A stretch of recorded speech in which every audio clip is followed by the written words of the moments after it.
Now I'm going to introduce our keynote speaker for the evening, Reverend Alvin Herring. I mentioned earlier that Reverend Herring was with us a couple of years ago in person. He rocked the house, I'll tell you. So we invited him back, but we didn't know we'd be virtual. And we're still looking for some good words. Reverend Herring is the Executive Director of Faith in Action, formerly called the PICO National Network, an international network of 46 federations and local groups across the country. And prior to assuming this leadership role, Reverend Herring worked as the Director of Racial Equity and Community Engagement for the W.K. Kellogg Foundation, the 5th largest in the world. Reverend has been with Faith in Action as Executive Director since 2018, but was with the organization previously as Faith in Action's Director of Training and Formation. While in this role, he expanded the organization's training program, sharpened the group's racial equity lens, and insisted the network of faith leaders go to persons living closest to the pain of oppression and isolation. It is because of his leadership and his partnership with others that Faith in Action's clergy leaders stepped out of their pulpits or congregations and stepped onto the streets of Ferguson, Missouri, in the aftermath of the fatal shooting of Michael Brown Jr. He challenged the international network to live up to its deepest moral values and to disrupt the status quo, a mission they've been on ever since. Most notably, Reverend Herring's leadership spans the nonprofit and academic arenas. He previously served as Dean of Students and Assistant Vice President for Student Life for the University of Louisville, as Executive Director of the Working Interfaith Network in Baton Rouge, and as Executive Director of the Muhammad Ali Institute for Peace and Justice in Louisville, Kentucky. The 21st century movement for racial and social justice is fortunate to list him among the leaders reshaping how this nation utilizes faith to organize communities to achieve progress and change. Welcome, Reverend Herring. Thank you, Doug, and thank you everyone there at All American Cities. This is not as we anticipated. I had hoped to be able to join you all in the actual, but I'm grateful even still to be joining you in the virtual. It's a really momentous occasion for me coming back to Faith in Action, in that so many of our local affiliates, we call them federations, are in some of the cities that are represented here, both at this conference and in previous conferences.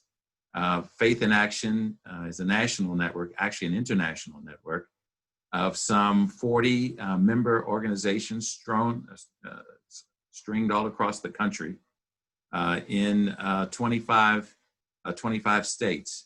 And in those 25 states altogether, we organize in about 150 cities. Internationally, we're organizing Rwanda and Haiti, in El Salvador, and just recently we've begun to organize in Ghana. We are a faith and race solidarity movement.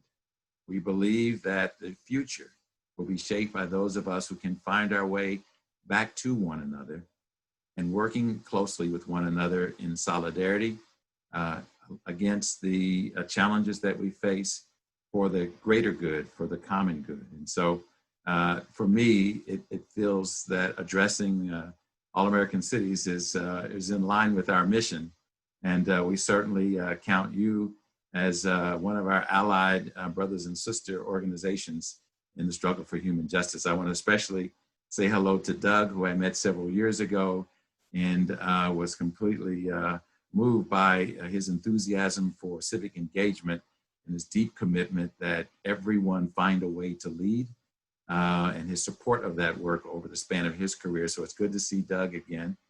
And it's good to see Valerie again. And I know it's a bittersweet moment that you'll be leaving the board, but you have ably acquitted yourself here as the leader of this organization along with Doug. And I want to extend my appreciation for you as well. And then Rebecca and others on the team, I want to say hello to you and to all of you all representing the best of us in the cities that you represent all across the country. I want to greet you as well. What a glorious opportunity, and congratulations on your 71st conference. I understand that that's correct. This is one of the few things that have been on the earth longer than I have, although I'm quickly gaining on it. So I don't know if any of you all who are over 35 like I am, but there was a moment when I was the youngest person in every crowd. And now I am clearly one of the oldest. I have grown out, like many of you all have, my quarantine beard. And much to my surprise, it's all white. And I've been sporting it for a while, and I think I'm going to keep it.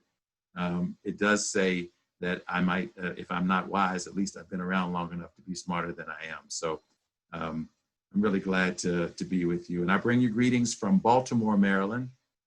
But I am originally from Louisville, Kentucky. And I'm looking out into the ether here at my dear brothers and sisters in Hopkins, Kentucky.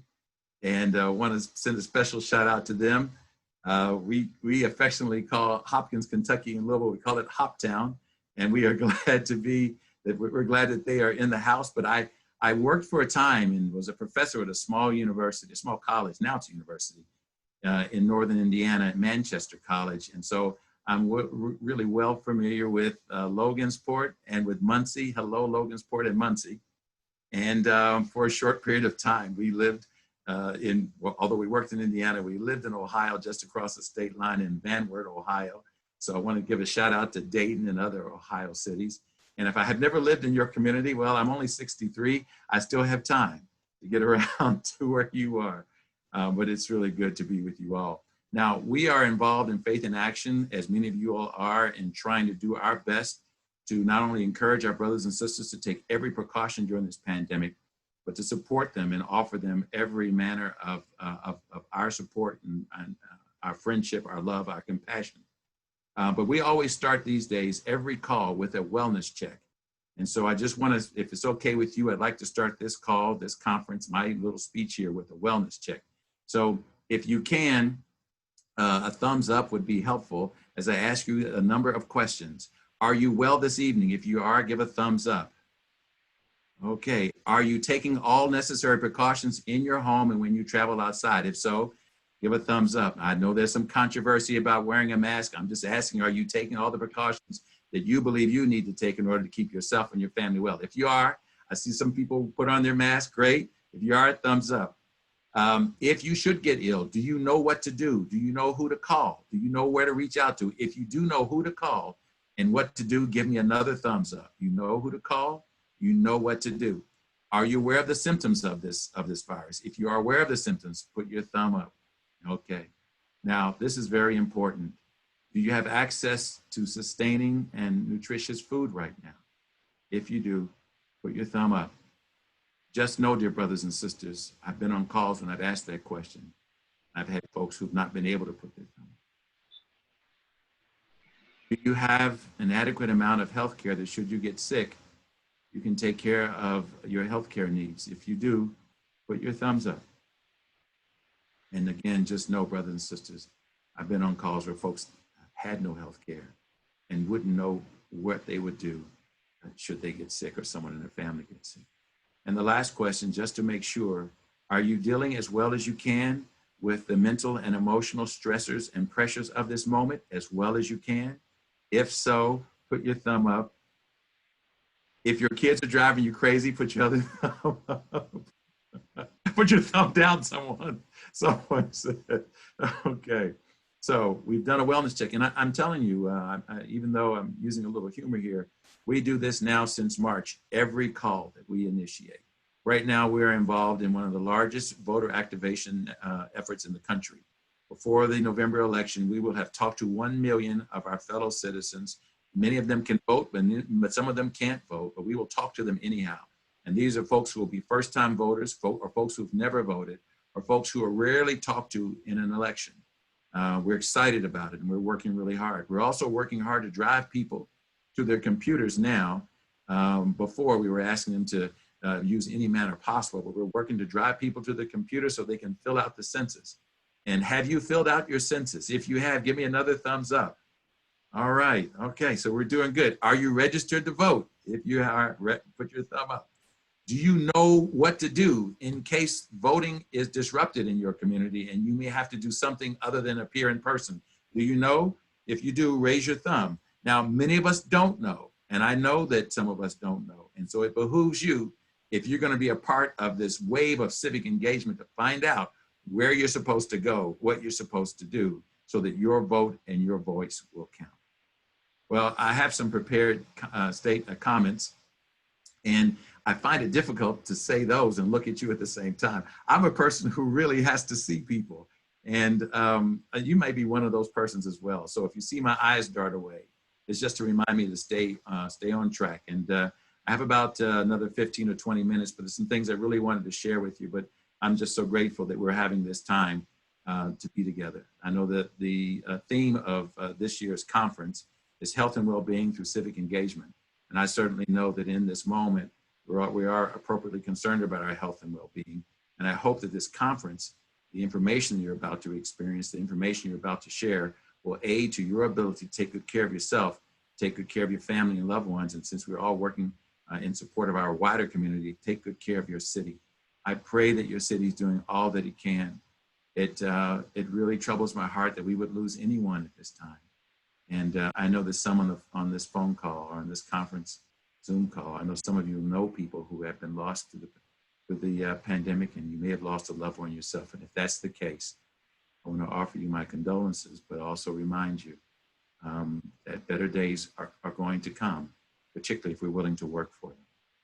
So some would say, rightly so, I believe, that we're living in a historic yet perilous time. And if that's true, and I believe it is, then we can expect to be visited by twin emotions that are always present at times like these: fear and anticipation.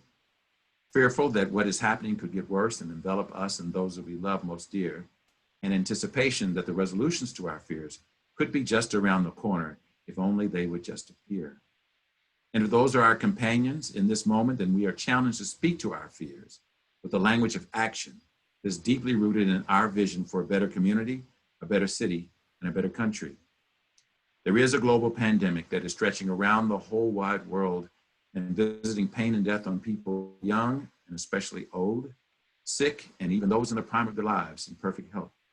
It seems to be moving on a logic that can be found in science, but nonetheless feels capricious and sometimes even cruel. It has warped our lives, and maybe forever, and it has exposed our neglect of those whom we sometimes do not love. Our mishandling of the pandemic everywhere, but especially here in America, has exacerbated the growing income and wealth inequality that has gripped the world and is driving us to a very different reality than many of us ever thought possible. The world could be divided between those who have enough to live 9 lives and those who have too little to live even 1. But against this backdrop, I am still full of anticipation, because these days I'm so thankful for those of you who are, through your work or your personal commitments, still labor on behalf of the common good. Common good, you don't hear that term much anymore. Some would say it's a romantic term. But even in its poignancy, it conveys a still enduring ideal that we can each aspire to a day and a place where we live to serve the whole of humanity and not our needs and cares alone.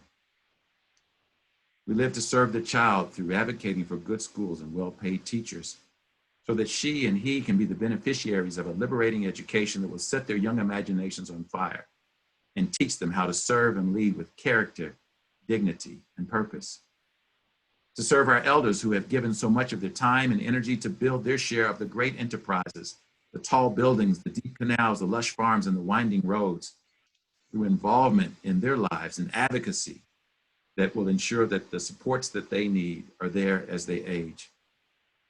We're here to serve families whose work often includes raising children, make safe neighborhoods and decent schools, enacting and enforcing policies and laws that express their solemn responsibility to be engaged and about the business of leading and governing in public, but led by principles and values that pull from the deepest wells of virtue and compassion.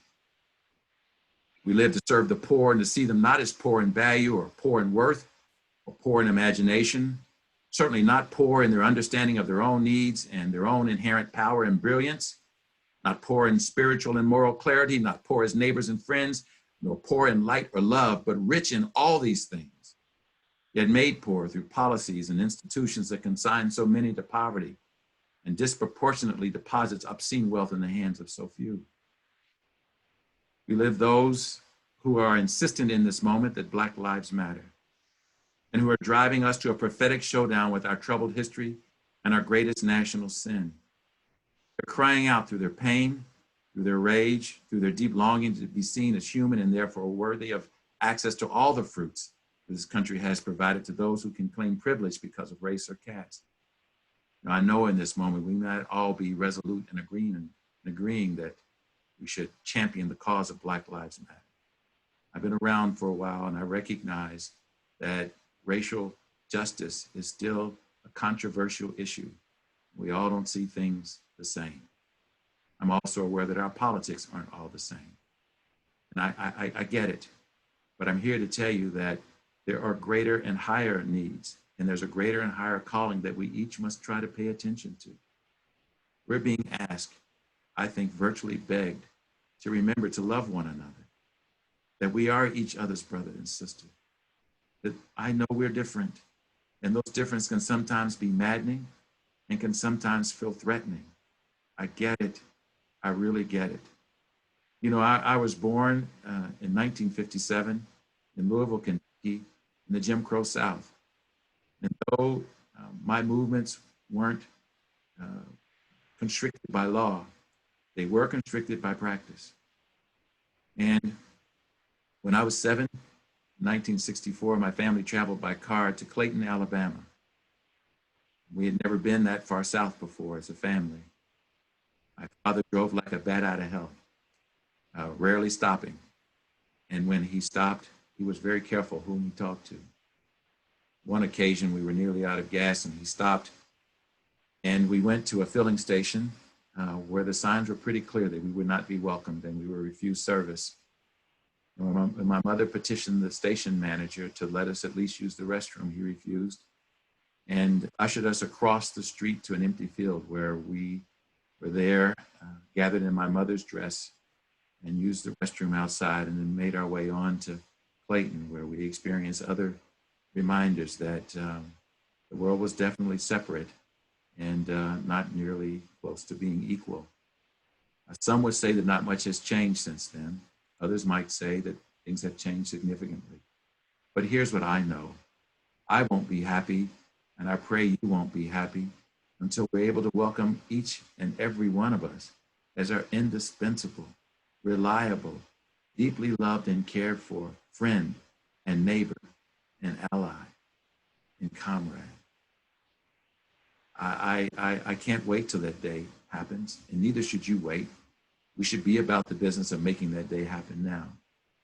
And so when our young people who have only really known war, who have only really known souring economies and the Great Depression and the Great Recession and now this economic moment of such great peril, when they take the streets and they just simply demand in the way that our children, in the way we encourage them to demand, that they be seen as human and that their lives matter, I'm encouraging us at least to consider that in this moment, it might be okay to join them and say, yeah, I think I'm gonna have to stand with you in this moment and acknowledge that we need to remind ourselves especially that Black lives do matter.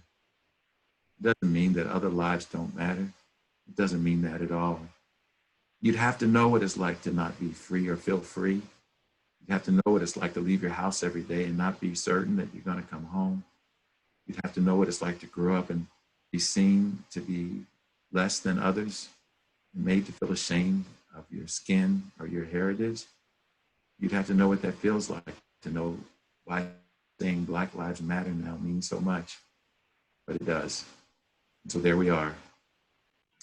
But we live to serve the immigrant and the strangers within our gates, not just dear relatives who've come to us because they've been displaced by political and economic conditions in their own country, not just because they've come to us looking for opportunity and education and jobs, but because firstly, they've come to us because they believe in us. They believe that we are the moral us. They believe we are the good us, the just us. They believe we will welcome them.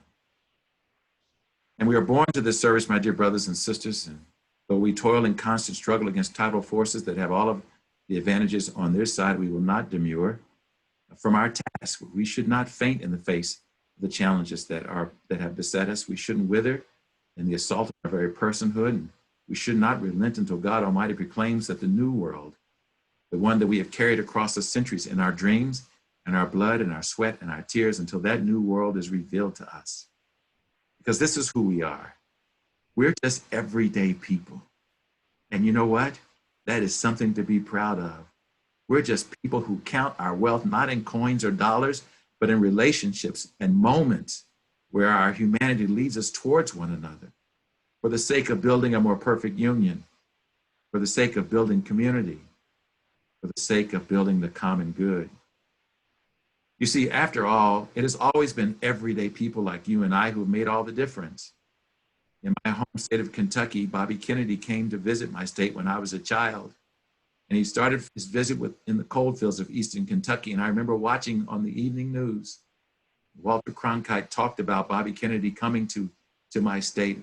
And it showed him emerging from a dirt floor shack in Eastern Kentucky, where there was a white family, too poor to even afford shoes for their children. And he nuzzled one of the children on her cheek. And I noticed his eyes were glistening. They were full of tears. And it reminded me that when those coal miners went on strike, and I was a little black boy in Louisville, my heart went out to them because I understood they were only trying to make a living and put food on their table. And when those lunch counter demonstrators sat at those lunch counters, they weren't hungry for hamburgers and fries and milkshakes. They were hungry for dignity and respect and love. And they were just everyday people like you and I. When those freedom riders rode south on those buses from the North and the West and from the Midwest, they weren't trying to prove a point or make a big political statement. They were simply saying that they could no longer tolerate that anyone like them, everyday people like them, didn't have the right to drink a cool sip of water or walk with dignity on a sidewalk or vote. And so here we are at a moment where we are challenged as everyday people to take up the mantle of all the struggles and all the challenges that we've had in our history and make sense out of a moment that seems to not make much sense at all. But I remind you, just like I remind myself every day, that when I sometimes feel like I'm not powerful enough to do that, when I ask myself, why should I have the audacity to believe that I could be part of a movement to change an entire country, to change the world, and to make history? When I ask those questions and I retreat to the smallness that I remember I was forced to wear as a child, I get filled with that anticipation that I spoke of earlier. I remember why it is that I am here and what I've been asked to do. I proudly pick up my hat, my shovel, and my broom and put on my uniform as an everyday person, and I go to work. I go to work trying my best to make my community better. And so I know that that's who you are as well. You get up, even with the circumstances that we have to experience right now, even with the challenges that lie in front of us, you get up nonetheless, and you put on your everyday people clothes, and you don't necessarily go out into the world as we did before March of this year, but you get on this electronic highway, you go into this electronic workroom, you settle the children down and get them fed, and then you tune in any way you can to do the work of making this country a better country, and your community a better country, a better community. And so I know that you have a few more days ahead of you in this conference to learn and to share. And I know that you have many more days ahead of you to try to preserve the health and well-being of the city and the town that you help to lead. But I would like to encourage you tonight to rest a moment, take a breath, check out your surroundings, and remember, against and amidst all of this, you are still here. And because you are still here, I am encouraged to be here. And if we are encouraging one another, then we have to be a source of hope and anticipation for the communities in which we live. So how do we figure out this moment, and how do we position ourselves to do almost what seems to be the impossible? Well, I want to leave you with this story. Um, Last summer at this time, I was on a pilgrimage with a few dozen uh, leaders from New Hampshire. We call our local everyday people leaders. And these are people of faith. I'm a reverend. I work at a faith organization. So these are everyday people of faith, just like you and I. And we were walking all across the state of New Hampshire to find ourselves at a immigration detention center, where we would have a candlelight vigil for those who are being detained and prepared for deportation. Again, I know that this might be an issue where we might differ politically. And I get it. I get it. And that's okay. That's what a democracy is, a place where we can differ. But again, I assert to you, where we probably don't differ is that all people should be treated well. And it was hard for these persons in detention who had been separated from their families, many of them separated from their children. And so we were walking across the state of New Hampshire on public highways, all the traffic and all that comes with that. And I had an opportunity to walk beside a little girl who was 9 years old and making the walk with us. And she said, "Reverend, this walk, it's easy. Because when I was little," and she was 9, "when I was little, I made a longer walk from Guatemala all the way to the United States." And she said, "The whole time I was walking, it was scary."